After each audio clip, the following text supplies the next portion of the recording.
안녕하세요. 서비스 경영 자격 핵심 특강 강사 박정아입니다. 네, 드디어 마지막 강이네요. 자, 우리 5강과 그다음에 문제풀이 3강까지 해서 총 8강을 진행을 한다고 했는데 벌써 8강까지 이렇게 잘 오셨습니다. 네, 자, 우리 유종의 미를 또 걷어보기 위해서 한번 달려보도록 할게요. 자, 마지막 모의고사 3회차 문제풀이 한번 해보도록 하겠습니다. 자, 1번 문제는 지난번에 우리 모의고사 나왔던 문제랑 겹치는 문제여서 제가 과감히 뺐고요. 중간중간에 제가 아마 없는 번호들도 있을 거예요. 내용이 겹치거나 제가 언급을 자주 했거나 하는 내용들은 과감히 뺐거든요. 그래서 중간에 이 번호가 없는데 왜 선생님이 강의를 안 해주시지? 라고 생각하시지 않도록 그렇게 체크해 주시면 되겠습니다. 자, 1번은 없고 2번이죠. 네, 고객응대 상황에서 물건 수수 자세에 대한 설명으로 옳지 않은 것은, 여태까지 물건 수수에 대해서는 한 번도 우리가 문제를 풀어본 적이 없었는데 이 문제가 나왔습니다. 자, 정답 몇 번일까요? 5번입니다. 자, 물건이 작아 두 손으로 건네기 힘든 경우에는 한 손으로 건넨다가 아니죠. 여러분들 물건이 작더라도 한 손을 받쳐서 주시는 게 맞다 라고 고쳐주시면 되겠습니다. 자, 3번 한번 보도록 할까요?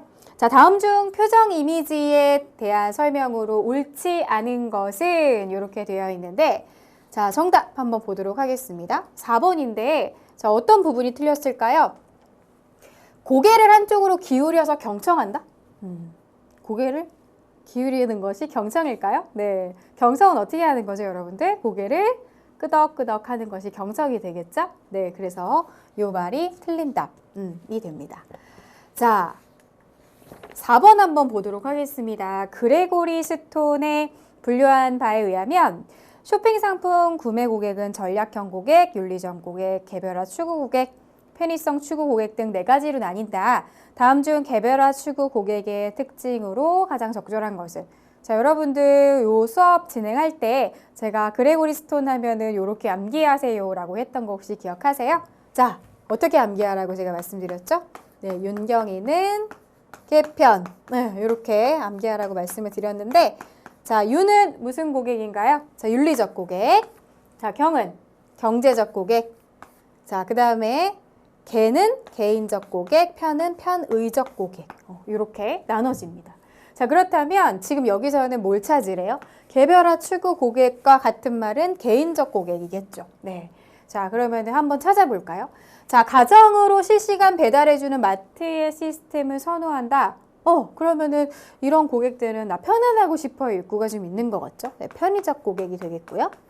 자, 사회적으로 신뢰할 수 있는 기업의 단골이 된다. 자, 이런 고객들은 신뢰감이 가장 중요하기 때문에 기업들이 비윤리적인 어떤 행동을 했을 때 화가 많이 난대요. 자, 이런 고객은 무슨 고객일까요? 네, 맞습니다. 윤리적 고객이 되겠죠. 자, 고객에게 친밀하게 인사하는 태도를 보이는 종업원의 서비스에 만족한다. 자, 느껴지세요? 자, 개별화 추구 고객에 관련된 설명이 되겠습니다. 자, 입원한 어린이 환자 가정을 위한 기업의 사회공헌. 네, 사회공헌 얘기 나왔네요. 자, 무슨 고객이죠? 자, 윤리적 고객이 되겠고요. 자, 자신이 사용한 시간, 노력, 금전으로부터 획득할 수 있는 가치를 극대화하려고 한다. 이렇게 되어 있는데, 자, 이런 고객들은 뭐 합니까? 굉장히 손해보는 걸 싫어하고 그러다 보니 정보 탐색도 많이 하는 그런 고객들을 얘기를 하게 되겠죠. 자, 이런 고객들은요. 자, 무슨 고객? 그렇죠. 경제적 고객. 이렇게 찾으시면 되겠습니다. 자, 5번 한번 보도록 할까요? 고객과의 효과적인 커뮤니케이션을 위한 반응적 피드백. 자, 여러분, 반응적 피드백이라는 것은 수신자가 하는 건가요? 발신자가 하는 건가요? 그렇죠. 자, 수신자의 행동이다 라는 거 알고 계시면 되겠고요. 자, 여러분들이 1, 2, 3, 4, 5 중에 일부는 발신자고 하나만 수신자에 해당되는데, 그거를 성격이 다른 걸 구분해서 골라내실 수 있으면 되는 문제가 되겠습니다. 자, 1번, 2번, 3번, 4번, 5번 중에 자, 어떤 것들이 수신자의 행동이 될까요? 네, 맞습니다. 4번만 수신자의 행동이 되고 1번, 2번, 3번, 5번은 다 발신자의 행동이 되겠죠. 그죠? 자, 6번 가보도록 하겠습니다. 회의의 종류와 그 정의에 대한 설명으로 적절하지 않은 것은 이렇게 되어 있는데요. 자, 여러분들 참 이 회의의 종류가 문제가 생각보다 많이 헷갈려요. 그죠? 꼼꼼하게 공부하지 않으면 굉장히 어려운 문제 중에 하나인데요. 자, 정답 몇 번인지 확인해 볼게요. 정답은 3번입니다.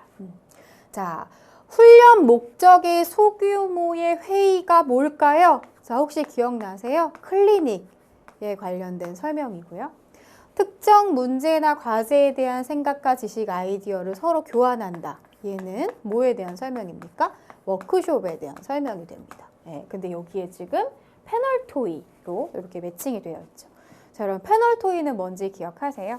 중간에 이제 전문 사회자가 있습니다. 네, 사회자가 있고 전문가들이 어떤 사회자의 주도의 하에 서로 다른 분야의 전문가적 견해를 발표하는 공개 토론회라고 보시면 될 것 같아요. 자, 6번의 정답은 3번이 됩니다. 자, 7번 한번 보도록 할게요. 자, 컨벤션 산업이 주는 효과로 적절하지 않은 것은, 자, 여러분, 컨벤션 산업이 주는 효과, 뭐 경제적인 효과도 있었고 나름대로 뭐 정치적인 효과 막 있었던 거 기억나시죠? 네. 자, 7번의 정답은요. 5번입니다. 자, 어떤 말이 틀렸는지 우리 한번 찾아내 볼까요? 컨벤션 산업은 참석하는 인사들을 통해 유입되는 금전과 같은 유형적인 가치가 무형적인 가치보다 클까요? 네. 자, 굴뚝 없는 황금 산업. 기억나시죠? 자, 유형적인 가치가 무형적인 가치보다 큰 산업이 아니라 이 두 개가요, 내용이 뒤바뀝니다. 오히려 유형적인 것보다는 무형적인 가치가 훨씬 더 크다라고 고쳐주시면 맞다는 거죠. 무형의 어떤 홍보 효과라든지 아니면 관광산업과의 결합 이런 것들을 명확하게 눈에 보이지는 않지만 엄청나게 큰 가치 창출을 해낸다라는 것들입니다. 자, 정답이 나와버렸네요. 자, 8번은 자, 마이스 산업. 이번 파트에서는 참 그 마이스 회의 의전에 관련된 내용이 정말 많은데요. 자, 마이스 산업에 대한 설명으로 가장 적절한 것은 이렇게 되어 있습니다. 네, 정답은 2번인데, 자, 그렇다면 1번, 3번, 4번, 5번은 뭐가 잘못됐는지 우리 한번 찾아내 볼게요. 자, 일반적으로 관광 목적의 여행자는 마이스 방문객보다 훨씬 더 많은 금액을 지출할까요? 네, 아니죠. 일반 관광객은 돈을 쓰는데 한계가 있습니다. 하지만 마이스 방문객들은요, 비용을 지원받아서 들어오는 경우도 있고, 그 다음에 단체 관광객들도 워낙 많기 때문에 굉장히 객단가가 높다라는 거죠. 그래서 틀린 답이고요. 자, 기존의 관광산업이 B2B인가요? 아니죠. 자, 기존의 관광산업이 B2C가 되는 거고요. 네. 마이스 산업은 B2B, 그렇죠. 산업과 산업이 만나고 조직과 조직이 만나고 국가가 만나는 그런 경우들이 많습니다. 연계되어 있는 경우가 많아서요. 네, 그래서 이렇게 고쳐주시면 되겠고요. 자, 다양한 비정부기구의 활동은 정부단체, 국제행사 등을 방해하는 게 아니라 오히려 촉진하고 훨씬 더 확산시키는 그런 좋은 영향을 준다는 겁니다. 자, 그죠? 그 다음에 컨벤션이란 제품, 기술, 서비스를 특정 장소인 전문 전시시설에서 1일 이상 판매 홍보한다? 아니죠. 자, 컨벤션에 대한 설명이 아니라 얘는 뭐에 대한 설명이에요, 여러분들? 전시, 박람회, 그렇죠? 전시 이벤트, 박람회에 관련된 설명이라고 이렇게 수정해 주시면 되겠습니다. 그래서 정답 몇 번? 자, 2번이 되겠죠. 자, 9번 한번 보도록 하겠습니다. 회의 운영 계획서에 포함된 내용 중에 상대적으로 중요도가 좀 낮은 것은, 아예 필요 없다는 건 아닌데 조금 중요도가 낮은 걸 골라내는 문제네요. 자, 운영 계획서에 굳이 안 들어가도 되는 것 중에 하나가 뭡니까? 네, 연사의 학력이 됩니다. 네. 학력은 알면 좋겠지만 사실상 여기 나와 있는 것보다는 가장 중요도가 낮겠죠. 그래서 연사의 학력이라던가 논문 발표 실적 이런 것들은 굳이 알 필요는 없고요. 오히려 그 연사가 뭐 강의하는 내용, 발표하고자 하는 내용이 우리 프로그램에 좀 연관성이 있는가를 보시는 게 더 중요할 거라고 생각을 합니다. 자, 10번 다음 인사에 대한 설명 중에 옳은 것을 고르시오 이렇게 되어 있는데, 자, 여러분 1번부터 우리 한번 볼까요? 자, 손님이나 상사와 만나거나 헤어지는 경우 정중례로 인사한다? 이렇게 되어 있는데, 자, 보통 처음에 만날 때에는 뭐를 하죠, 여러분들? 그렇죠. 보통내로 인사하는 것이 맞겠고요. 자, 양내는 양손에 무거운 짐을 들고 있거나 모르는 사람과 마주칠 경우에 한다? 맞나요? 자, 이것은 양내가 아니라 목내에 대한 설명이 되겠습니다. 자, 세 번째, 정중내는 90도로 숙여서 할까요? 네, 90도가 아니라 몇 도예요? 45도로 숙여서 하는 인사가 되고요. 사실 우리 책에 언급되어 있지 않지만 90도 인사도 있긴 있어요. 이것을 우리는 의례라고 이야기는 하고 있습니다. 자, VIP 고객이나 CEO를 만날 때 합니다. 자, 목내는 눈으로 예의를 표하는 인사의 방식으로까지는 맞아요. 하지만 자, 허리를 15도 정도 숙이나요? 네, 거의 숙이지 않고요. 네, 그냥 머리만 살짝 숙여서 하는 인사라고 보시면 되겠습니다. 정답은 몇 번인가요? 네, 5번 이렇게 체크하시면 되겠죠. 자, 11번 한번 보도록 하겠습니다. 다음 중 매너의 개념으로 옳은 것을 고르시오. 자, 한번 보도록 하겠습니다. 자, 11번에 1번에 한번 볼까요? 매너는 에티켓을 내적으로 표현하는 것이 아니라 뭐죠? 그렇죠. 외적으로 표현하는 것. 자, 매너는 자신의 품위와 권위를 상대방으로 복종시킨다? 네, 복종시키시면 안 됩니다. 네.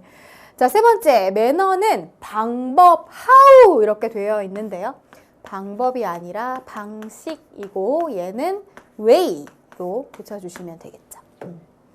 자, 매너는 사람이 수행해야 하는 일을 하기 위해 생각하는 객관적인 방식이 아니라 뭘로 고쳐줄까요? 얘는 구체적인 방식이다. 인 방식. 네, 이렇게 고쳐주시면 되겠습니다. 정답 나왔네요. 정답 몇 번? 5번. 이렇게 푸시면 되는 문제입니다. 자, 12번 문제 한번 보도록 하겠습니다. 자, 표정에 대해서 상대방이 해석하는 것을 잘 매칭하는 문제가 되는데요. 자, 정답은 1번이 됩니다. 자, 우리 2번부터 한번 고쳐볼까요? 자, 특별한 반응 없이 좀 무표정하다? 무표정하다는 거는 호의 흥미는 아닌 것 같아요. 네, 뭔가요? 요거는 거부하거나 귀찮은 듯한 그런 느낌으로 받을 수가 있겠고요. 자, 눈을 마주보지 않는 것도 그렇게 긍정적인 느낌은 아니죠. 네, 흥미, 관심이라기보다는 무관심, 거부, 부담감이 되겠습니다. 자, 위아래로 훑어보는 거 굉장히 기분 나쁠 수 있겠죠. 반가운 호감의 느낌이 아니라 불신하거나 경멸하는 그런 태도. 자, 환하게 미소 짓는다. 이거는 너무너무 긍정적인 표현인데 거부, 귀찮음으로 되어 있네요. 자, 반가움, 호감으로 고쳐주시면 되겠습니다. 자, 정답은 1번. 자, 13번. 서비스 전문가의 이미지에 대한 설명으로 적절하지 않은 것을 고르시오. 자, 여러분들 요거는 조금 헷갈릴 수 있는 문제 중에 하나일 것 같습니다. 자, 정답은 몇 번이냐면요. 4번인데 어떤 부분이 틀렸는지 한번 볼까요? 자, 서비스 종사자에게 머리 손질은 일의 능률과 관련이 없을까요? 네, 머리 손질은 일의 능률과 관련이 있다로 고쳐주셔야 됩니다. 그렇죠? 그래서 우리가 예를 들어서 조리를 하시는 분들이 머리에 두건을 쓰고 하는 이유는 뭐예요? 머리카락이 떨어지지 않게끔 한다든가 아니면 흘러내리는 머리를 어때요? 뭔가 자꾸 만진다거나 이런 것들이 일의 능률과도 분명히 관련이 있다라는 뜻으로 해석해 주시면 되겠습니다. 자, 14번 한번 보도록 할게요. 고객의 고관여 구매 행동에 대한 설명으로 옳지 않은 것은 자, 우리 저관여와 고관여 문제는 끊임없이 나오고 있습니다. 그렇죠? 자, 저관여는 고객이 상품이나 서비스를 구매할 때 많이 그렇게 노력을 기울이지 않고 쉽게 구매할 수 있는 것들이고 실패하더라도 크게 지각될 위험이 없다. 자, 일반적으로 어때요? 우리 라면이라든가 비스켓, 과자 이런 편의품들을 얘기를 하는 거고요. 고관여를 묻는 문제잖아요. 여러분들 고관여는 뭡니까? 우리 상품이나 서비스를 구매할 때 굉장히 노력을 많이 기울이고 고객이 뭔가 실패했을 때 정말 잠도 못 자고 힘들어하고 그죠? 그런 상품들을 얘기하는 거예요. 자, 정답은 몇 번이냐면 1번인데요. 여러분들 사실 14번 문제도 우리 수험생분들이 많이 틀리는 문제 중에 하나입니다. 왜 그런지 한번 볼게요. 자, 부조화 감소 구매 행동이 나타난다는 것은 자, 고관여 구매를 했을 때 고객들은 정말 노력을 많이 기울였죠. 그래서 내가 구매를 했기 때문에 이 구매한 것에 대해서 일종의 자기 합리화 같은 거를 한다는 거예요. 그래서 기존에 내가 인지는 하고 있는 이 상품이나 서비스에 대한 그 단점을요, 잊으려고 노력하고요. 혹은 장점을 훨씬 더 부각해서 나는 정말 이걸 너무 잘 샀어 라는 그런 생각을 하려고 한다는 거죠. 자, 그래서 부조화 감소 구매 행동, 그런 것이 일종의 자기 합리화 같은 거다라는 걸로 이해하시면 되겠고요. 2번, 3번, 4번, 5번은 전부 다 저관여 상품 혹은 서비스에 관련된 설명이라고 보시면 되겠습니다.